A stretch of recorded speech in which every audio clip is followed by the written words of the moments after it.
성경 말씀 구약성경 신명기 8장 14절에서 16절까지 말씀입니다.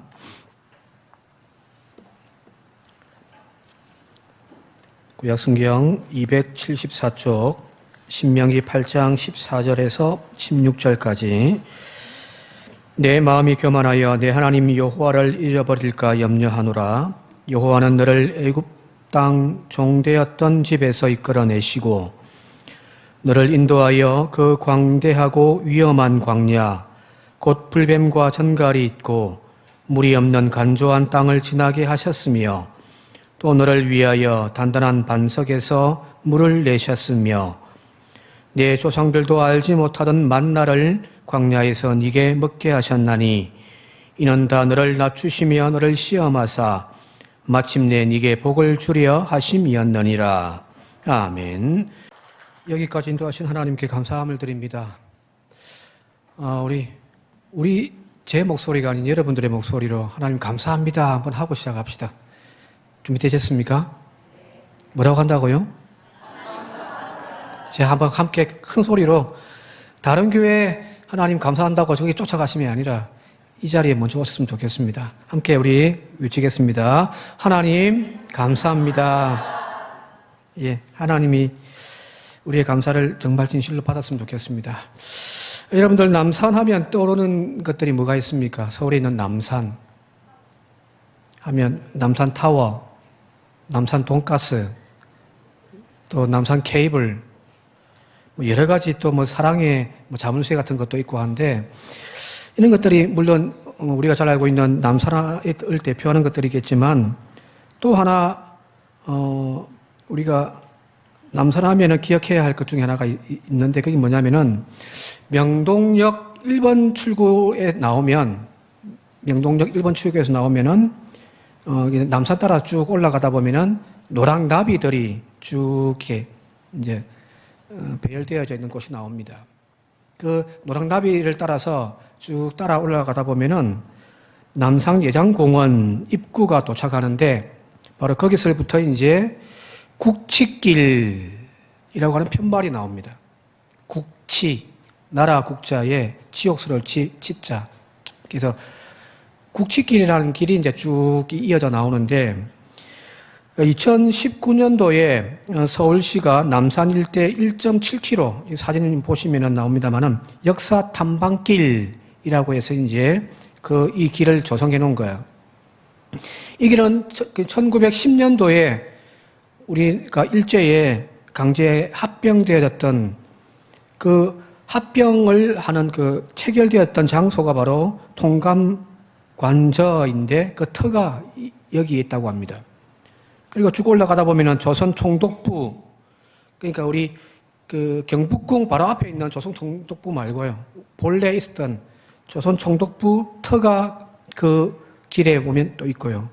일제 가보역 기념비가 또 있고 경성신사 터가 있고 또 조선신궁터 남산에 그런 일제의 어떤 아픈 역사들의 흔적들이 그 남산에 쭉 있는데 그 길들을 쭉 이어놓은 국치길이라고 하는 것이 있습니다. 남산에 이 역사의 아픔이 있는 장소들을 이어가는 이 국치길을 만든 이유가 뭘까요? 분명하겠죠, 그죠? 우리의 아픈 역사를 잊지 말고 기억하자는 거잖아요. 그죠? 기억하지 않는 역사는 되풀이 된다라고 하는 유명한 말이 있습니다. 염전하시는 나치에 의해서 유대인들이 수없이 많은 600만 명가량 학살당했던 그 아우슈비츠 수용소에 적혀 있는 글귀입니다. 기억하지 않는 역사는 되풀이 된다. 맞습니다. 기억하지 아니하면은 언제든지 우리는 그 역사를 반복할 수밖에 없습니다. 그래서 기억해야 되는 거예요. 우리가 기억해야 할 것이 어디 역사뿐이겠습니까? 개개인의 삶 속에서 우리가 걸어왔던 그 한 발짝 한 발짝 그 모든 것도 개인에게는 역사잖아요. 그죠? 그 역사 속에서 우리가 기억해야 할 분명한 것이 하나 있습니다. 그것이 무엇이냐면은 바로 여기까지 인도하신 하나님의 은혜입니다. 바로 오늘은 맥주감사주일로 한 해의 절반 6개월을 보내고 그 하반기 또 6개월 새로 시작되어지는 이 7월 달부터 남은 6개월 동안을 또한 우리가 감사하면서 드려지는 절기가 바로 이 맥주감사주일인데 이 날을 통하여 여러분들 기억하고 갔으면 좋겠습니다. 하나님이 어떻게 여기까지 인도해 주셨는지,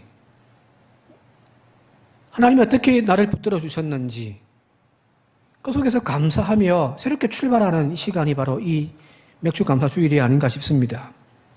그냥 남은 6개월 열심히 살자, 최선을 다하자 그 말로는 부족한 거예요. 열심히 살면 뭐합니까?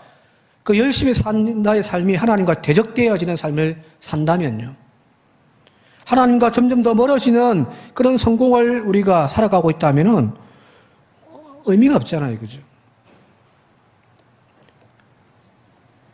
이 감사절기 중간에, 한 해 딱 중간에 바로 이 절기 때 우리의 신앙을, 우리의 삶을 다시금 매듭 짓고 다시금 방향을 바로 세움을 통하여서 우리의 남은 하반기가 말 그대로 하나님께 영광이 되어지고 하나님께 감사가 되어지는 삶을 새롭게 출발하는 저와 여러분들이 되시길 바랍니다.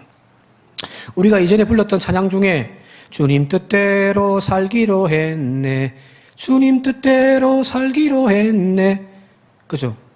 마지막이 주님 뜻대로 살기로 했네, 뒤돌아서지 않겠네, 그죠? 주님 뜻대로 살기로 다짐하는 신앙이 좋은 거잖아요. 근데 물어볼게요. 무엇이 하나님의 뜻입니까? 주님 뜻대로 살기를 원하는데 하나님의 뜻이 뭐냔 말이에요. 그것도 모르고 그냥 살아가면 되는 건가요? 그러니까 우리 방향이 자꾸 틀려버리는 거예요. 번지수가 틀려버리는 거죠. 구체적으로 하나님 뜻대로, 주님 뜻대로 사는 것이 무엇인가, 그에 대한 정답을 데살로니가전서 5장 16절에서 18절에 우리에게 분명히 말씀하고 계시잖아요. 너무너무 잘 아는 말씀입니다. 같이 한번 읽어볼까요? 큰 소리로 같이 한번 읽어보겠습니다. 시작. 항상 기뻐하라, 쉬지 말고 기도하라, 범사에 감사하라. 이것이 그리스도 예수 안에서 너희를 향하신 하나님의 뜻이니라. 이것이 하나님의 뜻입니다. 성공해라, 부자 되라, 아니에요. 하나님이 진짜 우리에게 원하시는 것은 항상 기뻐하는 거예요. 쉬지 않고 기도하는 것이고요, 모든 일에 감사하는 것이 하나님의 뜻이라는 겁니다. 바로 하나님의 사람이란 감사할 줄 아는 사람들입니다. 하나님은 우리 성도들이 불평과 원망을 버리고 감사하기를 원하십니다. 그래서 오늘 저와 여러분들의 삶에 바로 이 감사가 우리의 신앙 고백이 되어지고 우리의 삶의 잣대가 되어지는 저와 여러분들이 되시길 바랍니다. 감사에는 두 종류가 있다고 늘 이야기하잖아요. 하나는 상대적인 감사가 있고 하나는 절대적인 감사가 있습니다. 상대적인 감사는 간단하죠. 조건 따라, 형편 따라, 여건 따라 감사할 수가 있는 거예요. 즉 조건부 감사입니다. 잘 되면 감사, 잘 안 되면 원망. 내 뜻대로 되면 감사, 내 뜻대로 안 되면 불평. 그죠? 왜 이렇게 우리의 삶에 감사가 중요한지를 알면서도 감사가 잘 안 되는가? 말끝마다 불평과 원망과 시기와 질투가 쏟아져 나오는가? 그것은 감사가 없어서가 아니에요. 감사하기는 해요. 근데 그 감사가 이런 상대적인 감사들한 거예요. 감사할 조건들을 찾아서 감사한단 말이에요. 우리의 환경과 그것에 반응하는 우리의 마음이 언제나 요동치는 것이 우리의 인생이잖아요. 일직선으로 쭉 그려져 있는 인생 그래프는 없습니다. 그건 죽은 거죠. 그런데 오르락 내리락 그죠. 좋았다 나빴다 하루에도 몇 수십 번 그런 여건 속에서 우리가 살아가고 있고 거기에 반응하는 것이 우리들의 마음입니다. 그러다 보니 우리의 감사는 언제든지 이렇게 굴곡을 지고 있습니다. 반면에 절대적인 감사는 그런 환경과 조건에 영향을 받지 않습니다. 그 감사의 이유가 내가 지금 경험하고 있고 내가 살고 있는 삶의 현실 때문에 반응하는 것이 감사가 아니라 절대적인 감사란 바로 하나님 때문에 감사하는 거예요. 하나님은 변하지 않잖아요. 그죠? 하나님의 백성인 성도의 감사는 바로 이런 절대적인 감사를 하는 겁니다. 감사의 조건이 외부의 어떤 환경에서 오는 것이 아니라 바로 내 속에 넘치는 성령님의 충만하면서부터 쏟아 나오는 것이 바로 성도의 감사입니다. 따라서 하나님의 참된 축복은 사실은 외부의 조건이 있는 것이 아니에요. 물질을 차고 넘치도록 채워주시는 것이 축복이 아니에요. 내가 바라고 꿈꾸던 것들을 이루어 주신 것이 축복이 아니에요. 건강한 몸을 주셨기 때문에 축복이 아니에요. 이런 것들을 복이라고 말하는 것은 세상적인 잣대인 거죠. 그죠? 상대적인 감사란 말이에요. 그러나 하나님의 은혜를 알고 그분을 고백하며 살아가는 성도에게는 이런 기준 갖고 우리는 행복이라고 이야기하지 않습니다. 바로 참된 행복은 내 안에 계신 예수님 때문에, 오늘도 나와 함께 하시는 나의 손을 붙잡고 계신 그 주님 때문에 감사한 거예요. 여러분 잘 아시는 하박국 3장 같이 한번 읽어볼까요? 하박국 3장 17절 18절 잘 아시는 말씀입니다. 함께 읽겠습니다. 시작. 비록 무화과 나무가 무성하지 못하며 포도나무에 열매가 없으며 감람나무에 소출이 없으며 밭에 먹을 것이 없으며 우리의 양이 없으며 외양간에 소가 없을지라도 나는 여호와로 말미암아 즐거워하며 나의 구원의 하나님으로 말미암아 기뻐하리로다 하는 겁니다. 그죠? 남들 비교해서 이거 없어서 우리는 원망하죠.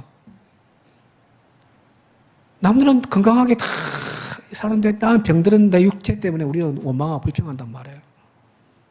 남들 집은 지금 웃고 앉아 있는데 우리 집은 지금 물고 있기 때문에 우리는 불평을 하고 있죠. 그죠? 없는 것 가지고 따지고 보면 우리는 감사할 인생들이 아닙니다. 근데 하박국은 이야기하잖아요. 무화과 나무, 포도나무, 감람나무 소출 없어도 밭에 먹을 것 없고 우리의 양과 외양간에 소가 없다 할지라도 나는 여호와로 말미암아 나의 구원의 하나님으로 말미암아 나는 기뻐한다는 거거든. 이게 감사가 아닌가 싶습니다. 비싼 이야기를 사도 바울은 빌립보서 4장에서도 똑같이 이야기를 해요. 나는 비천에 처할 줄도 알고 풍류에 처할 줄도 알아. 모든 일 곧 배부름과 배고픔, 풍부와 궁핍에도 처할 줄 아는 일체의 비결을 배웠단 말이에요. 그 일체의 비결이 뭘까요? 내게 능력 주시는 자 안에서 나는 모든 것을 할 수 있다는 거거든요. 사도 바울의 이 고백도 마찬가지예요. 여건과 환경, 조건이 아니라 바로 내게 능력 주시는 그 하나님 안에서 나는 늘 감사하며 살 수 있다는 거거든요. 여러분들, 하나님이 오늘 우리의 감사의 조건이 되시길 바랍니다. 오늘 읽은 본문, 모세가 광야 40년 지난 시간들을 기억하면서 이제 또 앞으로 가나안 땅을 향하여 나아갈 길들을 꿈꾸면서 지금 이제 이스라엘 백성들에게 주는 말씀인데요. 14절부터 16절까지 같이 한번 다시 읽어보도록 할게요. 14절부터 16절입니다. 세 번역으로 같이 한번 읽어볼게요. 시작. 혹시라도 교만한 마음이 생겨서 당신들을 이집트 땅 종살이하던 집에서 이끌어내신 주 당신의 하나님을 잊어버리는 일이 없도록 하십시오. 주님께서는 넓고 황량한 광야, 곧 불뱀과 전갈이 우글거리는 광야와 물이 없는 사막에서 당신들을 인도하여 주시고 차돌 바위에서 샘물이 나게 하신 분이십니다. 광야에서는 당신들의 조상도 알지 못하던 만나를 당신들에게 먹이셨습니다. 라는 겁니다. 여기 지금 광야 40년 동안 지금 모세가 되돌아보고 지금 추억을 하고 있는데 그 광야 40년 동안 사실은 척박하고 절망적인 현실들이었습니다. 그죠? 뭐가 있겠습니까? 놀거리, 먹을거리, 마실거리, 즐길거리 아무것도 없습니다. 그런데 그 절박한 현실 속에서 무슨 감사거리가 있겠습니까? 오히려 목이 곧은 백성들처럼 이 척박한 땅으로 왜 우리를 인도해냈냐고. 그냥 저 애굽에 가만히 두지. 거기 있을 때는 부추도 먹었고 마늘도 먹었고 참외도 먹었고 오이도 먹었고 뭐도 먹었고 했는데 여기서 우리가 줄여 죽는구나 하면서 불평거리가 가득한 곳이 광야 40년입니다. 감사거리가 없어요. 자, 그러나 지난 세월을 되돌아보니까 하나님이 동행하지 아니하면 불건한 길을 우리가 걸어왔더라는 거잖아요. 아무것도 존재하지 않는 그곳에서 우리가 안전하게 또한 배불리 먹고 여기까지 왔던 이유가 하나님이 함께 하셨다라는 겁니다. 그래서 오늘 8장 4절에 그 유명한 모세 고백이 나옵니다. 40년 동안에 내 의복이 헤어지지 아니하였고 내 발이 부르트지 아니하였단 말이에요. 그죠? 되돌아보니 다 은혜더라는 겁니다. 이 불가능한 것 같았던 현실 속에서 모든 것이 가능해졌던 이유, 그것은 바로 하나님이 이스라엘 백성들과 함께 하셨기 때문이라는 겁니다. 감사는 바로 이 하나님의 은혜를 되새김질하고 그 은혜를 다시금 기억하는 자리에서 비로소 보여지는 겁니다. 지난 한 해의 반년을 우리가 걸어온 길이 바로 그러하지 않았습니까? 성공한 자리이기 때문에 혹은 넘쳐나는 복을 받았기 때문에 우리가 이 시간 감사하자는 것이 아니잖아요. 우리 성도들의 삶의 지금 현실들을 누구보다 우리는 잘 알고 있잖아요. 여기저기서 지금 눈물이, 아픔이, 탄식이 쏟아져 나오고 있습니다. 아무 걱정 없이 염려 없는 평온한 삶을 살았기 때문에 감사하자는 것이 아닙니다. 그 절박하고 눈물 나는 시간 속에서도 하나님이 함께하고 계시잖아요. 하나님이 여기까지 인도하여 주시지 않았습니까? 그 하나님의 은혜를 되씹어 보니까 비로소 우리는 감사할 수가 있는 거거든요. 형식적인 감사가 아니라 하나님을 찾고 또 하나님의 은혜를 되씹어 보는 이 시간이 되어줄 수 있길 바랍니다. 감리교회 이현주 목사님이라고 하는 분, 시를 참 많이 적었는데 이 이현주 목사님이 적었던 밥을 먹는 자식에게라고 하는 시가 있습니다. 같이 한번 읽어볼까요? 같이 한번 읽어볼게요. 천천히 시작. 천천히 씹어서 공손히 삼켜라. 봄에서 여름 지나 가을까지 그 여러 날들을 비바람 땡볕으로 익은 살인데 그렇게 허겁지겁 삼켜버리면 어느 틈에 고마운 마음이 들겠느냐. 사람이 고마운 줄을 모르면 그게 사람이 아닌 거요. 밥을 한 숟가락 떠서 먹는 그 되씹어 보라는 거예요. 콕콕 씹어 보라는 겁니다. 대충 먹고 삼키지 말고. 흘러간 시간들을 허겁지겁 소화해버리면 안 됩니다. 지나온 반년 동안의 우리의 삶의 걸음을 그냥 대충 추억하고 지나가서는 안 되는 거예요. 왜? 그 시간들 속에 하나님께서 저와 여러분들을 위하여 얼마나 많은 수고를 하셨는지를 느끼고 보셔야 합니다.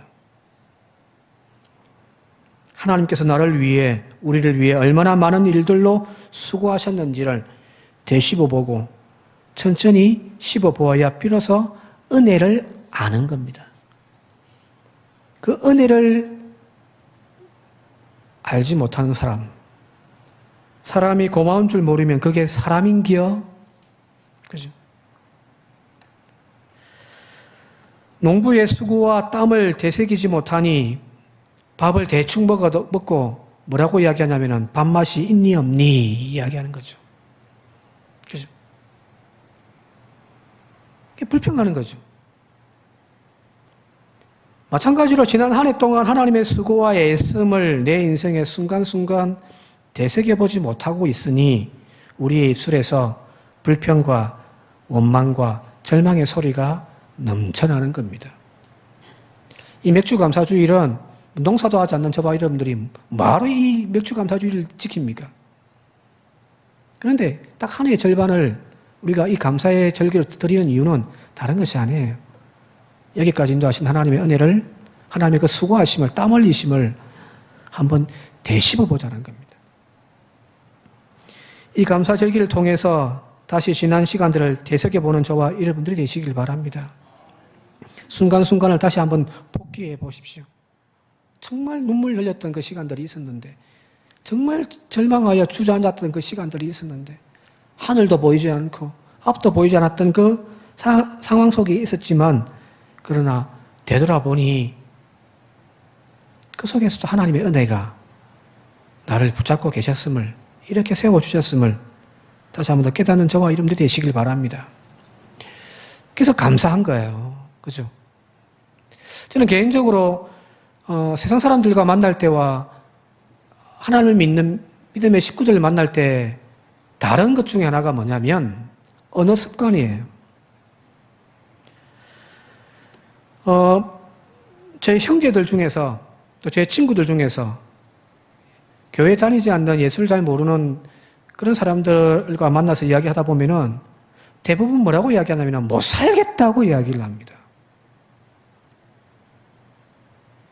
못 살겠대요.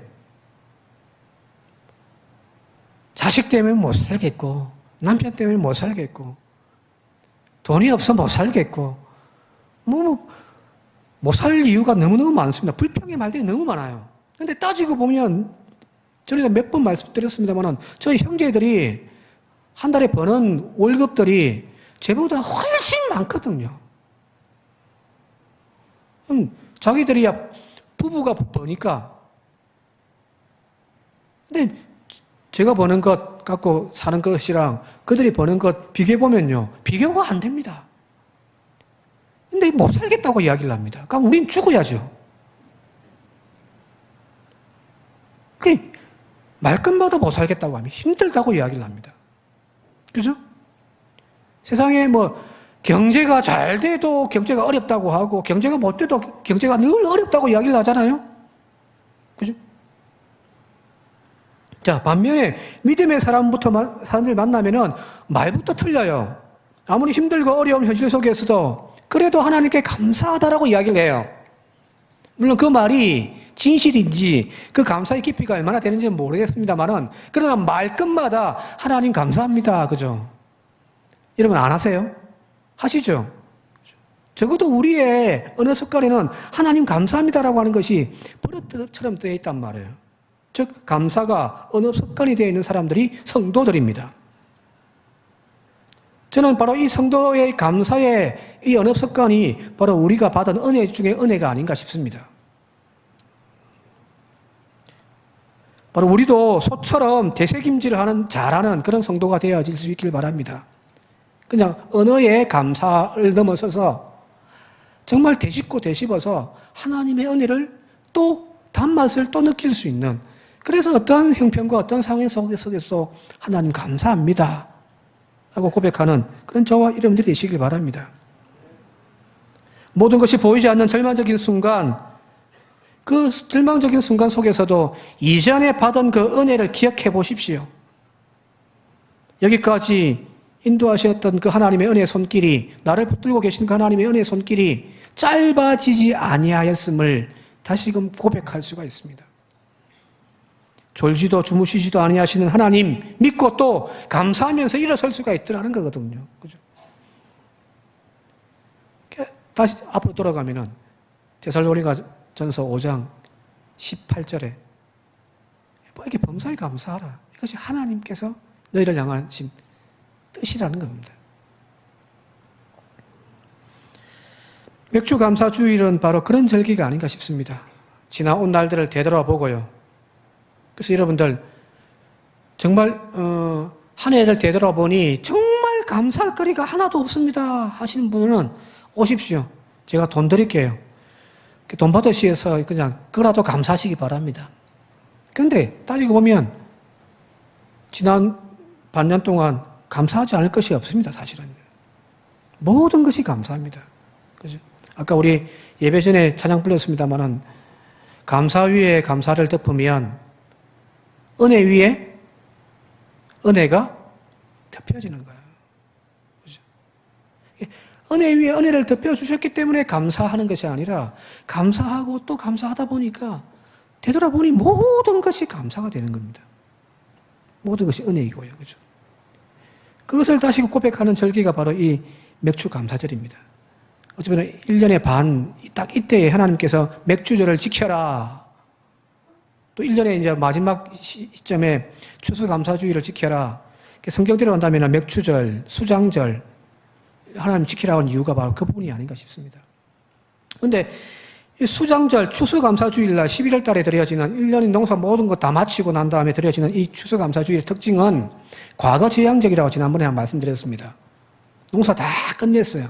1년 농사 다 마무리하고 이제 그 수확한 것들을 하나님께 바치면서 이제 하나님 1년 동안 지켜주신 은혜 감사합니다 하면서 드려지는 것이 그 추수절, 수장절이거든요. 근데 이 7월달 맥추절은 초실절이라고 하는 이름도 있습니다만은 첫 번째 열매를 하나님 앞에 올려드리는 겁니다. 이게 1년에 농사 두 번 짓거든요. 이스라엘 땅은. 봄에 수확하는 이제 곡식들, 밀과 보리, 그걸 수확해서 이제 하나님 앞에 드리는 것이 이제 맥주절이고요. 또 이제 여름에 과실들, 뭐 석류, 포도, 또 무화과, 이런 과실들을 다 이제 맺어가지고 이제 하나님 앞에 감사하는 절기가 이제 추수감사절입니다. 수장절요. 그런데 앞서 이야기했듯이 이 수장절, 11월 달 드려지는 맥추절은 1년 모든 농사를 이제 다 마무리하고 감사드리는 거예요. 과거 지향적입니다. 근데 이 맥추절은요, 초실절이라고 이야기했잖아요. 첫 열매를 하나님 앞에 올려드린단 말이에요.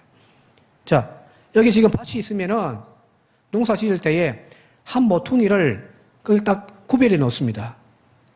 농사 지으면서. 이 구역은 하나님께 드리는 겁니다. 그래서 이제 밀을 추수할 때에 다른 것 다 하고 난 다음에 여기를 추수하는 것이 아니라 처음 지정되어져 있는 하나님께 드릴 그 초실 열매를 먼저 수확하는 거예요. 그것도 이제 저 윗지방부터 이제 추수가 시작되어지거든요. 갈릴리에서부터 수확되어지고 이제 쭉 내려온단 말이에요. 그래서 그 지방에서부터 이제 첫 번째 수확한 것을 딱 지정해 놓고서 그걸 딱 수확해가지고 가지고 와서 하나님 앞에 드리는 것입니다. 제사를 드리는 거예요. 자, 그 말이 무슨 말인가요? 모든 밀과 보리 수확이 다 끝난 상황에서 풍성한 곡식을 주신 하나님의 앞에 감사하여 드려지는 그런 의미가 아닌 거죠. 첫 번째 수확을 먼저 하나님께 드리는 겁니다.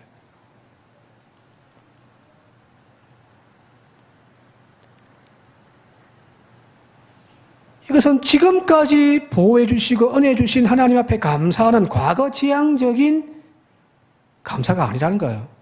모든 수확을 다 끝내고 난 다음에 드려지는 감사가 아니라 수확하는 그 첫 번째를 드림을 통하여서 앞으로 수확할 모든 것들을 미리 감사하는 거예요. 미래지향적인 거예요. 자, 우리가 지난 6개월 동안도 하나님이 여기까지 인도해 주시고 모든 순간 나를 붙들어 주시고 인도해 주시며 먹여 주시고 입혀 주신 은혜, 그런 모든 조건들을 다 적어가면서 우리가 감사하는 절기도 되어야 하겠지만 또 한편에서는 앞으로 주실 은혜에 대하여 미리 감사하고 시작하는 절기가 바로 맥주 감사주일입니다.